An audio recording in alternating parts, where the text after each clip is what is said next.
We are still giving other colleagues a couple of minutes to join us, so bear with us, be patient. We will start in about 5 minutes, 6:05. Thank you.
Right, good evening, everyone. Welcome to this evening's CSSGJ presentation. We are still waiting a couple of minutes for a few colleagues to join us, but then we will start punctually 6:05 p.m. UK time. Thank you.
Okay, good evening, everyone. My name is Andreas Bieler. I'm one of the co-directors of the Center for the Study of Social and Global Justice, formerly affiliated to the University of Nottingham in the UK, but now fully independent. And it's my pleasure to introduce and to chair this evening's seminar presentation. Now, Vijay Prashad is an Indian Marxist, historian, and activist. He's an executive director of Tricontinental, the Institute for Social Research, the chief editor of Leftward Books, and a member of the Communist Party of India. Vijay has published more than 20 books, including The Darker Nations, A People's History of the Third World, published in 2007, and Washington Bullets, published by Monthly Review Press in 2020. Now, the letter was described by the former indigenous president of Bolivia, Evo Morales, as a book that brings to mind the infinite instances in which Washington bullets have shattered hope. Vijay's most recent book was just published this August, written alongside Noam Chomsky, and is titled The Withdrawal, Iraq, Libya, Afghanistan, and the Fragility of US Power. Now, the historian Paul Boole writes, Vijay Prashad is a literary phenomenon. And the writer Amitava Kumar notes, Prashad is our own Frantz Fanon. His writing of protest is always tinged with the beauty of hope. Colleagues, it's my pleasure to introduce you to Vijay Prashad. Vijay, we do the usual thing here in the center that you have about 35 to 40 minutes for your presentation. And then afterwards, we have another 40 minutes also for question, answers, debate. Looking forward to your talk. Over to you. Thanks a lot. I'm really grateful to you, Andres, and to Tony, co-directors of a center that has gone pirate. Well done. And thanks to Oliver for all the chit chat before on Colombia. Very useful PhD he's working on. I'm looking forward to reading it. Well, you know, I wanted to talk about the historical integration of Eurasia. The reason this issue is with us today, of course, is that Europe is in the middle of a war in Ukraine on the one side, and on the other, the United States has been rattling a very dangerous saber around the island of Taiwan. What is happening here? I wanted to provide a kind of, you know, my kind of political economy of these conflicts. My kind of political economy, because these are narrative-based political economy for a talk like this. I don't want to get into too much detail. I'm always afraid, having learned lessons during the pandemic, the high point of the pandemic, that a lot of PowerPoint presentations on Zoom are extraordinarily exhausting, and that Zoom is a good place to tell stories. It's not a great place for a lot of charts and graphs. Anyway, that's my own personal understanding of Zoom. So I'm going to lay out 4 points sequentially, and then, you know, we can have a chat about them. The first point is, what is this war in Ukraine about? On the one hand, it appears to be a war that begins February 23rd, 24th, when Russian troops cross an international border, invade Ukraine, and a war begins. It's one place. In fact, the British media seems to believe that the entire conflict starts then, that this is a conflict driven by Vladimir Putin, by, you know, their version of how they understand Russia and so on. Well, there's of course more to it than that. And one of the problems we face in the media today is a absolute lack of context. You know, media is kind of in a position, partly it's the form of the media, not just the content of the media, but the form itself, breaking news and so on. There's just no room for genuine context setting. And if context is set, then we come to the content problem of media, which is where there's a lot of ideological prejudices that come in the way of facts. For instance, it's unlikely that people go back to 2014, the events at the Maidan. Even more unlikely that they look at issues like, for instance, the emerging and historical integration of Europe with the rest of Asia, which includes Russia and China, and why the United States has been compelled to intervene to try to delay or block this historical integration. It's very unlikely that that context will be part of any conversation. It's far easier to take the position that this is about Russian aggression and therefore this is about beating back the Russians and so on. There's even less consideration, and I am not sure how much reporting there's been in the United Kingdom, but even less consideration of the fact that there was a peace agreement on the table, a draft agreement put in place between the Ukrainians and Russians in April, early April of this year. That is to say, within about 60 odd days of the war beginning, this phase of the conflict beginning, there was a peace agreement on the table. We know that this agreement was there at the time. We knew about it because both Russian and Ukrainian ministries had indicated that they were close to an agreement, based on their rounds of negotiation in Turkey and on the border of Belarus and Ukraine. Then the agreement disappeared from public view. Um, Interestingly, it was in this issue of Foreign Affairs, the magazine of the Council on Foreign Relations in New York, that once again brought back the agreement. And this was an article written by Fiona Hill, and co-authored with an academic. But Fiona Hill is the key person. She was the a high senior official in the Trump administration, very close to John Bolton, happens to be British, by the way. In her article, which is an article against Putin, she mentions that there was a peace agreement, an interim draft agreement, which everybody had agreed to, sort of was like Minsk 2, return to the borders and so on, a peace guarantees for the Russians, no NATO membership.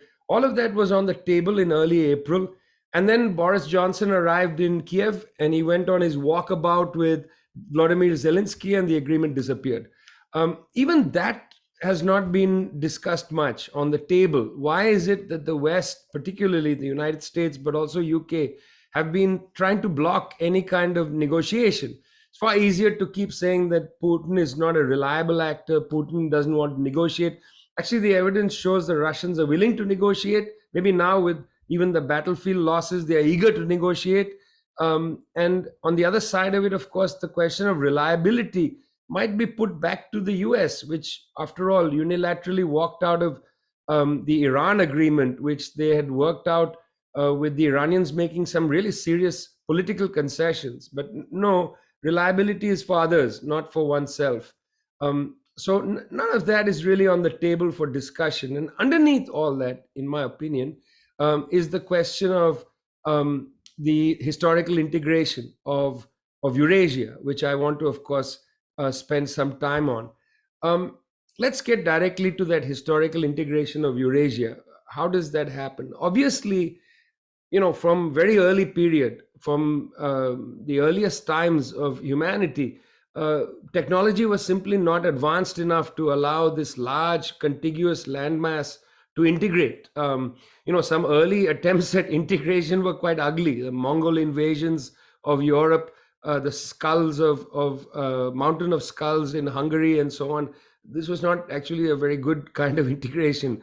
But old attempts at integration included things like the Great Silk Road, which brought the Italians in direct contact with the Chinese and so on. There are very old connections between this large contiguous landmass, connections held back by the lack of technology, the ability of people to move goods across land easily. Became easier to use ships to move goods than to move goods across land. It's quite a forbidding landscape, sections of it. And then at the time when technology developed that could have enabled the construction of a Eurasian connection, trade connection, investment, culture, commerce, etc., the period of colonialism sets in, where, for instance, China is in its century of humiliation, India comes under colonial rule, and so the integration that takes place is a kind of colonial integration. So the first real modern integration of Europe with Asia is around the social process we call colonialism. That was the heart of it, including how the Tsarist Empire colonized large parts of Asia. Of course, at the center of all this is the current Central Asian republics, from Uzbekistan to Kyrgyzstan, but also, you can add in Dagestan, Chechnya, and so on, these internal colonies of the Tsarist Empire. So colonialism shaped the first modern integration of Eurasia. And then when colonial rule began to dissipate in the 1940s and 50s, including, of course, in an earlier period when the Soviet Union was created and these new republics emerged in the Central Asia and so on, in this entire period, as colonialism began to wane to some extent, the Cold War sets in to divide Eurasia for a long period of time. And so Eurasia was divided by the Great Iron Curtain that sets and runs through Eastern Europe. Well, in 1990, with the collapse of the Soviet Union and the integration of Germany, you see integration start to take place, but it takes place on a footing that benefits the West largely. I mean, look at how Russia is reshaped after 1991. Effectively, under Boris Yeltsin, Russia becomes subordinate to Western Europe and to the United States. And then under the early years of Putin, Russia also subordinated.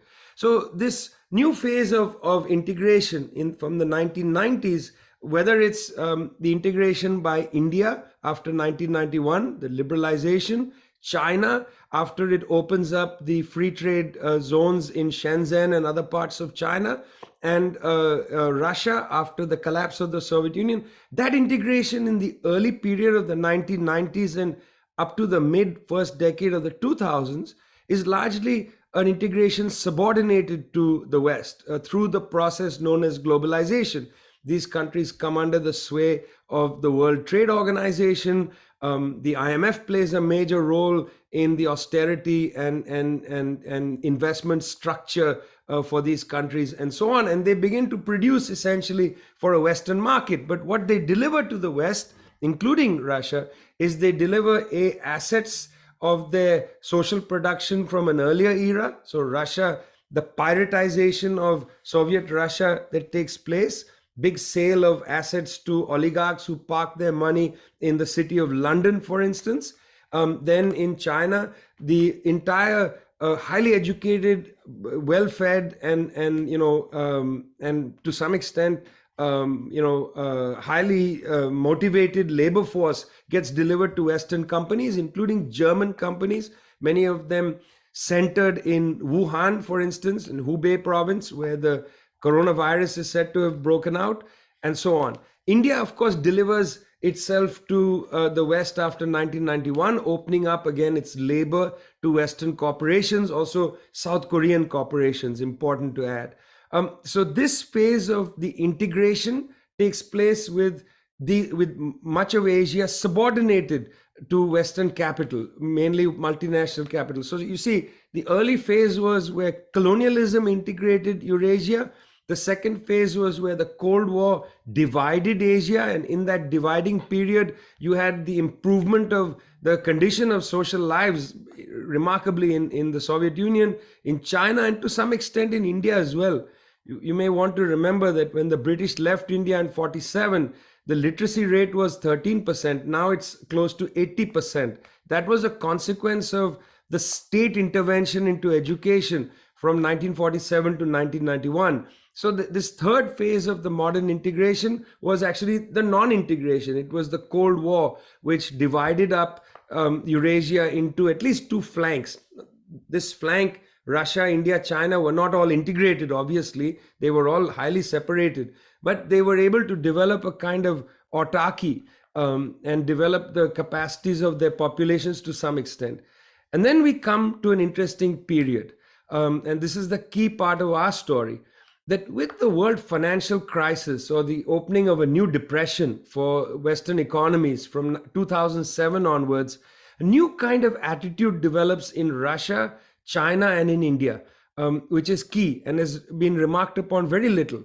In fact, interestingly, Putin, who had come to power as the person who was going to be the safe hands for the West to pick up Yeltsin's legacy, in 2007, Putin goes to the Munich Security Conference and he makes a speech where he says, look, the world doesn't need one single master. Very interesting speech made by Putin 2007. Inside the Communist Party of China, a debate breaks out about the integration of China with the United States and whether this is going to be beneficial in the long term. It in fact is this debate that opens the door or the lane for Xi Jinping to come into office in 2013.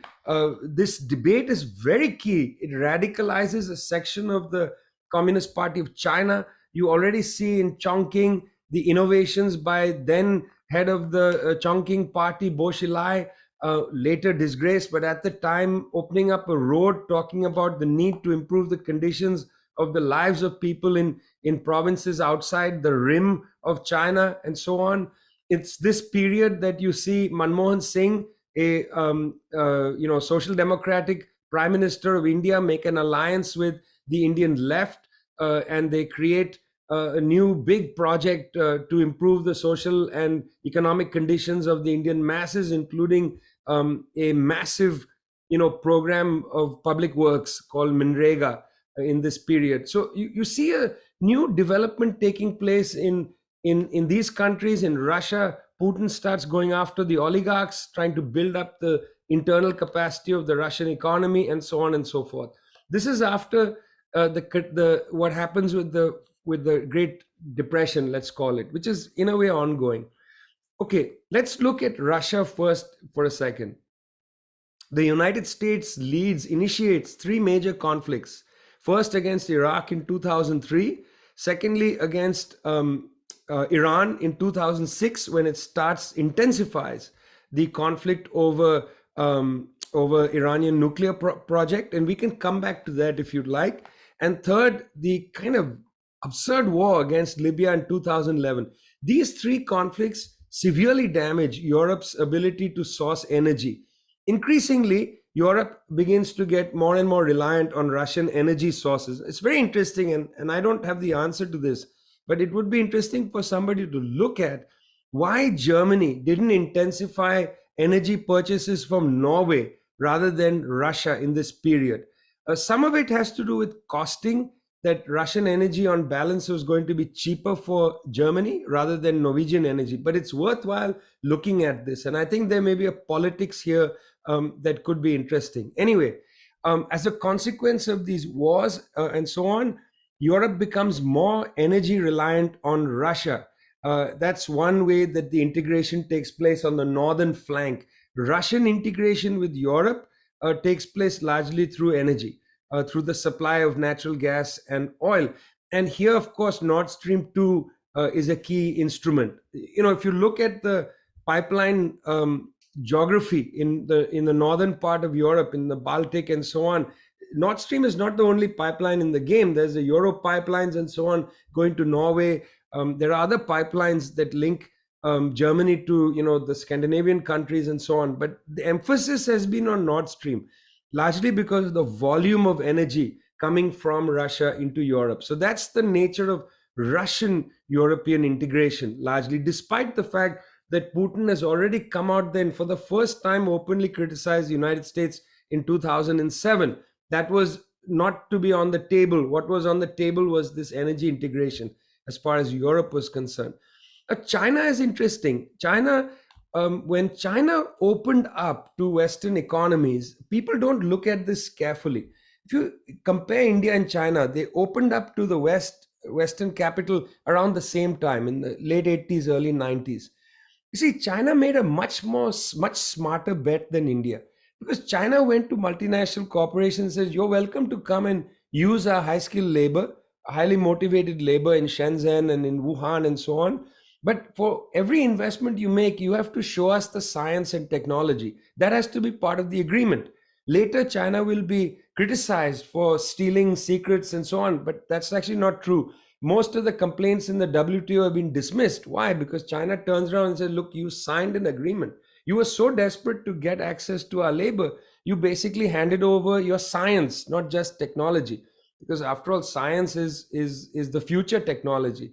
And China had therefore, after the opening up in the 90s, begun to develop its own scientific and tech capacity in many areas of development, particularly high-speed rail, of course in robotics, of course in green energy and so on. Anyway, having built all this and having developed enormous surpluses from the export of goods out of China, China had both technological wherewithal and also investment capital.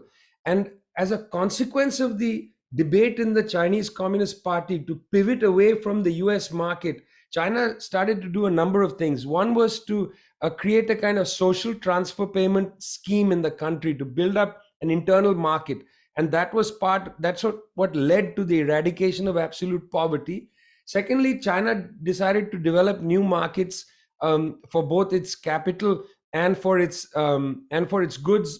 Basically, that was the Belt and Road. Initially, one belt, one road, and then Belt and Road.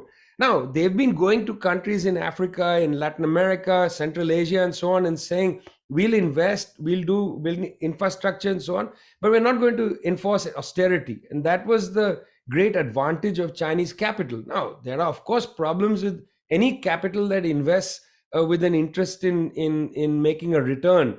Any capital is going to pose problems, but the difference between the IMF, backed capital, private capital backed by the IMF, and Chinese loans coming from the People's Bank of China and so on, the essential difference is that the Chinese capital was coming without austerity demands upon the government. That's why it was appealing. And that's why 17 countries in the eastern part of Europe, including Italy and Poland, sign up for the Belt and Road Initiative, both because China has this high-tech stuff. They can build high-tech trains and they can build ports very well and so on. And also they are willing to invest. They are willing to become joint investors in a project like a port in Italy and so on. They are not asking the Italians to bear all the burden. They are putting money on the table. And therefore, the Italians feel they would benefit, which is why they went into some of these projects. Also, the Chinese had developed high-tech, telecommunications like 5G technology, put that on the table for Europe. And so this integration, energy from Russia, technology and investment from China, this integration became a historical process from about 2007 or 8 onwards. It was a kind of inevitable process taking place. And we saw, of course, India, with its political differences with China and yet close ties with Russia, get involved in some of these things in an interesting way. So whereas India didn't become party to China's Belt and Road, in fact, when China built the Gwadar port in Pakistan, India built a port in Iran that was exactly competitive with the Chinese port that was at the city of Charbahar in southeastern Iran. So India was involved in that, but it's very interesting that India was also getting linked into some of these networks. Again, largely through its relationship with Russia rather than China. Very close tie between India and Russia. Anyway, so the integration is happening apace. Now, I got to say that it's very interesting to look at the reaction by the West of this integration, particularly the United States. Why was the United States so bent out of shape by this historical integration of Eurasia? And why is it willing to go to any means to basically stop this, prevent this integration? Okay, what is the evidence that the US is upset by this? That should be the first thing to establish. Let's just take a couple of examples. First example, you will well remember when Huawei brought 5G technology to Europe, the United States appeared and said, don't use Chinese technology because they will take your privacy. They are not secure. Very interesting argument, given that at the very same time the US was saying all this, it was revealed first by Edward Snowden that the United States was in close cahoots with private US telecommunication firms to spy on people. But at that very time, it was revealed that the US had hacked Angela Merkel's cell phone. But again, yet it's the Chinese who are not to be trusted, in the same way as the Russians are not willing to negotiate. US, of course, always willing to negotiate and doesn't spy on your phones and so on. So that was interesting. But that was the first attempt to prevent Huawei. The war against Huawei was really important. Why? Because Huawei provides, not only Huawei, but Chinese telecommunication firms provide an existential challenge to US telecommunications firms. So when Trump then enforces a trade war against China, effectively demanding that China roll back its technological advances, at the time, one would have thought Apple computers would have dissented from this trade war because Apple products are all made in China. But no, Tim Cook went to see, the CEO of Apple went to see Donald Trump, and he said, go on with the trade war. Our problem is that Samsung, the Korean firm, will benefit from this trade war. But what Tim Cook was saying is Apple would like to have Chinese labor produce Apple products, but China must not create a high-tech industry. They can continue to be coolies, but they can't be players in the high-tech world. That was the first salvo that came from the US. Starts with Obama, but intensifies with Trump. The second salvo is you again begin to see Trump in particular go to NATO meetings and start excoriating NATO secretary generals, including Jens Stoltenberg, yelling at him in a taped interaction, which you can watch on YouTube, and saying to Stoltenberg, why should the United States provide Europe with a security cover if you're going to hemorrhage so much of your social wealth to Russia to buy energy? In other words, the US is not willing to underwrite your energy buys from Russia. Instead, buy energy from the United States. Instead of buying gaseous form of natural gas from Russia, which has a slightly lower carbon footprint, buy liquefied natural gas from the US Gulf, some of it from fracking, which has got a much higher carbon footprint because you have to ship it across the Atlantic in a liquefied form, and then you have to make it into gas again in Hamburg, where they don't have the port yet for that, but they were planning to build it and so on. So there was an anxiety. These are just two examples of the anxiety over the kind of integration of Europe with Eurasia. The Atlantic integration was hemorrhaging, and the United States was desperate to prevent this integration of Eurasia and in a way to reclaim Europe for the US project. And NATO becomes a core part of this assignment, as it were. NATO, with this aggrandized vision of global NATO and so on, becomes key in this. And we begin to see much more aggressive use of NATO, both in the South China Sea, where European vessels start to go and conducting so-called freedom of navigation exercises, including the Queen Elizabeth II was sent with a big flotilla group. By the way, the freedom of navigation exercise is conducted based on a UN treaty, the Laws of the Sea Treaty. The United States is not a signatory of that treaty and yet conducts freedom of navigation exercises in the name of that treaty. It's a point that legal scholars should be raising and wondering about whether, if you don't sign a treaty, you can act on its basis. I think that's a very odd interpretation of international law. But anyway, so you have this development of the integration of Eurasia. You see the United States coming in very aggressively to try to break this integration or to delay it. And the 2 points which get taken up, one is Ukraine, becomes a flashpoint for this. The other is Taiwan. It's interesting. Why doesn't the United States simply attempt to compete with China on commercial grounds? Why can't the US in world markets produce better phones and outcompete the Chinese? Right now you go to Zambia, if you are in Lusaka in the marketplace and you look to buy a cell phone, 90% of the phones on offer are made in China by Chinese companies. That's the key thing. They are made by Huawei and other companies. Apple phones are just too expensive. They're about 90 to 100% more expensive at the cheapest level. When you get to the more expensive, they are by quantums much more expensive. So people in Asia, on the African continent, in South America, simply not buying US telecommunication products. They are buying Chinese products, or they are buying maybe South Korean products, but largely Chinese firms' products, because after all, Apple is also in a way a Chinese product. Chinese firms' products. Why not just compete with the Chinese, make better phones? Why not do that? Why not produce better green technology? Why not outperform the Chinese economically? Well, interestingly, this has got to do with the limitations of the United States. It's simply not able to do it. And look at this example. For many years, United States was reliant upon the semiconductor chips produced in Taiwan, in China, and so on. And now, in the heart of this conflict, where the US is willing, it seems, to go to a kind of limited nuclear war with China, Biden is trying to onshore chip manufacturing for semiconductor chips back into the United States. Unlikely they'll be able to do it, but they're trying to spend money and accelerate some sort of chip program. The US is deindustrialized on many of these fronts, producing these exact things, high-speed rail, telecommunications equipment, and so on. They still have access to patent. The intellectual property is important.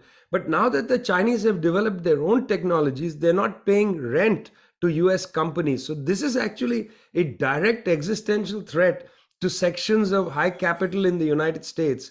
And rather than try to compete with the Chinese on economic or commercial grounds, they are using extra economic force to compel the Chinese to essentially go backward so the US can continue to be in an economically dominant position. Well, extra economic force to compel another power essentially to deindustrialize itself so that you can continue to hold the cards in your hand. That's basically a definition of imperialism. So there's that.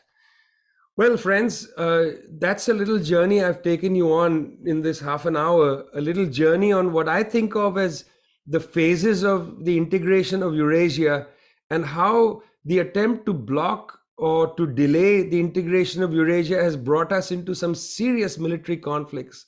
If you want to understand these conflicts merely as, the kind of insanity of Vladimir Putin, go ahead, but I don't think you'll get much out of that. That theory will not give you a proper understanding of this conflict. If tomorrow Mr. Putin dies of a heart attack and some other leader comes in, it's not going to change the historical fact that these processes are taking place. I wanted to identify these processes as best as possible.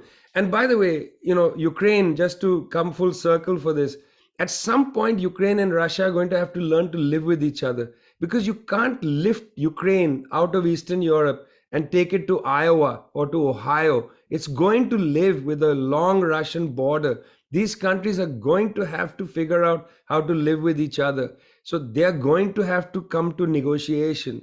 They cannot fight a war on behalf of the United States and its satrap United Kingdom. They are going to have to come to some negotiation. You should be encouraging that negotiation. And that's the reason why Jeremy Corbyn and his institute, the Peace and Justice Project, and the institute I run, we did this document together called Looking Over the Horizon at Non-Alignment and Peace. You can see this at the tricontinental.org. Please download this text and read it. Thanks a lot.